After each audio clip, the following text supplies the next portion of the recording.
What was in the book that you find that it belongs to the animation? Je connaissais ce livre, je l'aimais beaucoup, mais je pensais vraiment qu'on ne pouvait pas l'adapter en film normal, en film en prise de vue réelle, parce que l'univers est très sombre.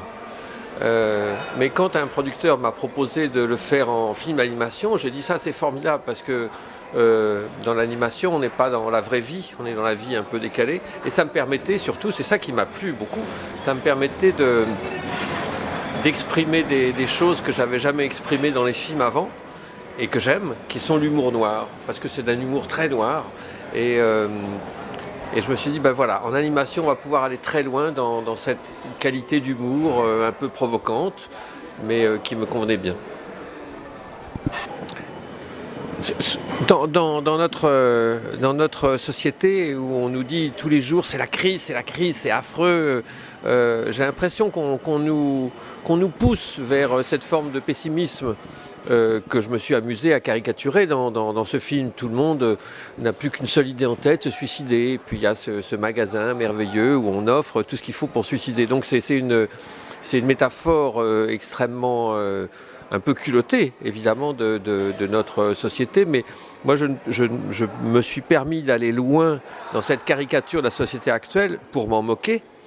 Et puis aussi parce qu'il y a le film est un film optimiste, c'est pas du tout un film qui pousse les gens au suicide, pas du tout. C'est un film qui au contraire raconte aux gens, arrêtez de vous lamenter, soyez heureux. C'est le petit Alan, le petit garçon qui dit ça. La vie n'est pas si triste que ça. Si on sait réagir, on peut rendre la vie plus belle qu'elle n'est. Et quand on sait que le message, entre guillemets, est optimiste, on peut aller très loin dans la noirceur, puisqu'on sait qu'on va récupérer quelque chose de joyeux sur la fin.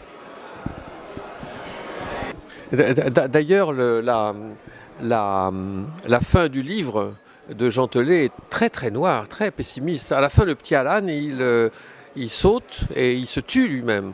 Et moi, je trouvais que c'était impossible de faire un film qui se termine d'une manière aussi tragique.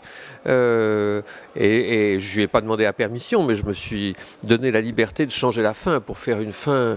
Si j'avais fait la même fin que dans le film, les gens ils seraient jetés sous un autobus en sortant du cinéma, et je voulais pas ça. Au début, quand j'ai commencé à faire des films, je faisais que des films qui étaient des comédies. C'était toujours des comédies, et je pensais que c'était bien, que j'allais faire des comédies toute ma vie. Et puis un jour, je me suis réveillé en me disant « mais non, je ne vais pas faire des comédies toute ma vie ». Et c'est là que j'ai commencé à prendre la liberté de faire des films très différents les uns des autres, des films intimistes, des films d'action, des films d'humour encore, enfin bref. Et c'est ma manière à moi de rester éveillé. Parce que je me disais que si toute ma vie j'allais creuser, suivre la même route, j'allais finir par m'ennuyer, par m'endormir. Et si moi je m'ennuie, les spectateurs vont s'ennuyer encore plus, évidemment. J'ai toujours aimé, peut-être, je ne sais pas pourquoi, mais j'ai toujours aimé faire des choses que je ne suis pas sûr de savoir faire. Parce que ça me motive. Et que quand on fait des choses dont on se dit ah, pourvu que j'y arrive, ça maintient un état d'excitation. Enfin, moi, c'est comme ça que je vis. Et c'est pour ça que lorsqu'on m'a proposé ce film d'animation, j'ai dit oui tout de suite parce que j'ai dit « Ah, ça, je ne suis pas sûr de savoir faire ». Donc j'ai dit « Alors, je fais ». J'ai attendu si longtemps avant de faire un film d'animation parce que je n'en avais pas eu l'idée. C'est un producteur qui m'a proposé ça. Moi, tout seul, jamais j'aurais eu l'idée ou le culot de dire « Ah, je vais faire un film d'animation ». Ça m'a jamais traversé l'esprit. Et souvent, il faut qu'on me suggère des idées pour que je fasse certains films parce que voilà. Et comme autrefois j'ai fait de la bande dessinée, j'ai toujours un peu dessiné, donc je me suis senti très bien dans cet univers-là, c'est-à-dire de travailler avec les gens du studio, de décider les personnages, de décider les décors. J'ai été là tout le temps, on a décidé la mise en scène, le découpage, tout ça, on a fait ça. Enfin, il y avait des réunions tout le temps. Voilà, j'ai fait des petits dessins pour expliquer ce que j'avais en tête. Ils me proposaient des choses, je disais oui, je disais non. Je me suis efforcé de de contrôler tout le temps pour que le film soit vraiment comme j'avais en tête. Et c'est assez facile à faire. Ça aurait été idiot de ma part d'écrire l'adaptation puis de dire allez-y, faites le film. Non, non, non, j'ai tout contrôlé le mieux possible. Faire un film d'animation, ça coûte assez cher parce que au début, il n'y a pas beaucoup de gens. Il n'y a pas beaucoup de monde qui décide. Storyboard, il y a déjà un peu plus de monde, l'animatique, et puis mois après mois, année après année, parce que ça dure 4 ans en tout, il y a des équipes très nombreuses qui travaillent sur le film. Et à la fin, quand il fallait faire les séquences d'animation, les décors, les couleurs, des choses comme ça, il y avait à Paris, en province, en France, à Angoulême, en Belgique et à Montréal. C'est une coproduction entre la Belgique, le Canada et la France. Il y avait 150 personnes qui travaillaient sur le film. C'est pour ça que c'est cher, c'est parce qu'il y a 150 personnes qui travaillent très longtemps. Alors je suis allé les voir et j'ai adoré rencontrer ces gens-là parce que c'était des gens très jeunes, dynamiques, enthousiastes, un peu rock'n'roll. C'était marrant, vraiment marrant. Quand j'ai accepté cette proposition d'adapter le magasin des suicides pour en faire un film d'animation, Jean Telet, qui est un ami, m'a appelé aussitôt, m'a dit j'ai appris que c'était toi qui faisais ça, je suis très content, tant mieux, le film est dans de bonnes mains. Et il m'a dit aussi, avant que je commence à écrire quoi que ce soit, il m'a dit sois libre. C'est pas la peine de faire exactement la même chose que le livre. Le livre, je le connais, je l'ai chez moi, je l'ai écrit, je l'ai lu, ça va.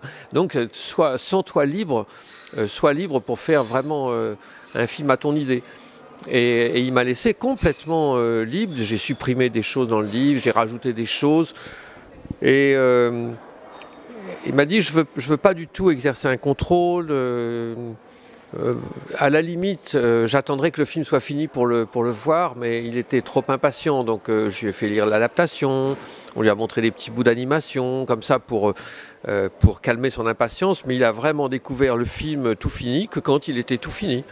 Et à la fin, il m'a dit un truc extra, c'est qu'il m'a dit c'est parfait parce que c'est vraiment ton film, mais tu n'aurais pas pu le faire sans mon livre. Et je trouvais que c'était le meilleur résumé de notre collaboration. Je suis allé, par exemple, il y a 2 ans ou 3 ans au Festival d'Annecy, qui est un festival d'animation très important. Et j'étais membre du jury pour les courts-métrages. Et la grosse différence entre les festivals de films d'animation et les festivals de films normaux, enfin en prise de vue réelle, c'est que je trouve qu'il y a plus de... Comment dire ? Il y a plus de création, de créativité, d'imagination, il y a plus de folie, il y a plus de jeunesse aussi dans les festivals de films d'animation, mais tout simplement parce que l'animation est un art qui est plus jeune que le cinéma. Le cinéma, c'est un art très ancien. Et le cinéma normal, entre guillemets, je le trouve un peu plus sérieux, parfois un peu trop sérieux. Alors que dans les festivals de films d'animation, on voit des trucs inouïs, inventifs, bizarres, décalés. Et il y a plus de... Je crois qu'il y a plus de création, oui, en effet. Et les gens sont plus marrants, surtout. Oui, les gens sont plus marrants parce que les gens qui font de l'animation, c'est rare qu'ils se prennent au sérieux. Ils font leur travail très sérieusement, mais ils ne se prennent pas au sérieux.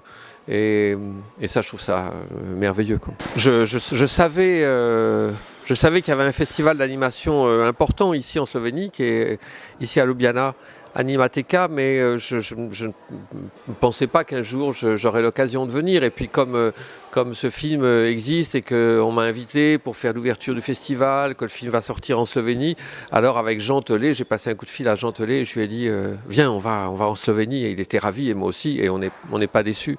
Et évidemment, hélas, j'ai pas vu les films de la sélection. Mais quand j'ai regardé le catalogue, quand j'ai regardé certaines images de certains films, je me suis dit, bah oui, décidément, il y a ici une recherche, une création, de l'imagination, enfin tout ce que j'aime dans le cinéma d'animation et qu'on retrouve surtout évidemment dans les courts-métrages.